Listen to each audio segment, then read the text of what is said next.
Good evening mga kaibigan. Welcome back to my channel. That's ECA7319 and I hope you would like and share and of course subscribe to my channel. So starting this month, I would like to invite you to join me sa aking journey, sa aking condition as a DCM patient and at the same time type 2 diabetic patient.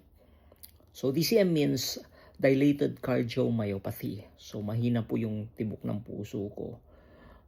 Walang bara pero na-check na po yun via angiogram pero mahina yung tibok. Now kung hindi siya masusolusyonan, ang solution po dito ay lalagyan ka ng pacemaker para i-electrify niya yung puso mo para patuloy yung pumping niya ng blood sa katawan mo. And of course, yung type 2 diabetic.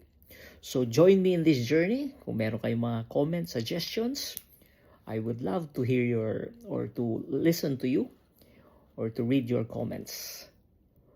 So, see you and join me in this journey